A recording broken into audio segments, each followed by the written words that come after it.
ষষ্ঠ উপজেলা নির্বাচনে ঠাকুরগাঁওয়ের দুইটি উপজেলায় শান্তিপূর্ণ পরিবেশে দ্বিতীয় ধাপের ভোটগ্রহণ শুরু হয়েছে।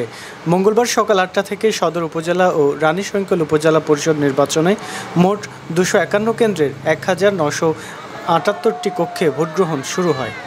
ভোটগ্রহণ চলবে বিকেল ৪টা পর্যন্ত। সকালবেলায় কেন্দ্রগুলোতে ভোটার উপস্থিতি কম দেখা গেছে, তবে পুরুষ ভোটার থেকে মহিলা ভোটারের উপস্থিতি ছিল একটু বেশি। সদর উপজেলায় চেয়ারম্যান পদে ৪ জন প্রতিদ্বন্দ্বিতা করছেন। এছাড়া ভাইস চেয়ারম্যান পদে ৩ জন প্রতিদ্বন্দ্বিতা করছেন এবং এছাড়া মহিলা ২ জন প্রতিদ্বন্দ্বিতায় নির্বাচিত হয়েছেন। অন্যদিকে রানীশঙ্কল উপজেলায় চেয়ারম্যান পদে ৩ জন, ভাইস চেয়ারম্যান পদে ৫ এবং মহিলা ভাইস চেয়ারম্যান পদে প্রতিদ্বন্দ্বিতা করছেন ৪ প্রার্থী। একটি পৌরসভা ও ২৩টি ইউনিয়ন নিয়ে গঠিত সদর উপজেলার মোট ভোটার ৪,৮৭,১৭৫ জন।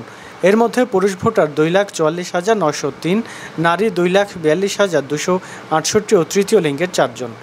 রানীশঙ্কল উপজেলা একটি পৌরসভা ও ৮টি ইউনিয়ন নিয়ে গঠিত। এখানে ৬৬টি ভোটকেন্দ্রে ব্যালটের মাধ্যমে ভোটগ্রহণ চলছে। এই উপজেলায় মোট ভোটার রয়েছে ১,৮৩,৩৯১ জন। এর মধ্যে পুরুষ ভোটার ৯৪,২৮১ জন ও মহিলা ভোটার ৮৯,১১০ জন। ভোটকেন্দ্রে আইনশৃঙ্খলা পরিস্থিতি ঠিক রাখতে নির্বাহী ম্যাজিস্ট্রেট, বিজিবি, র্যাব, পুলিশ ও আনসার সদস্যদের মোতায়েন করা হয়েছে।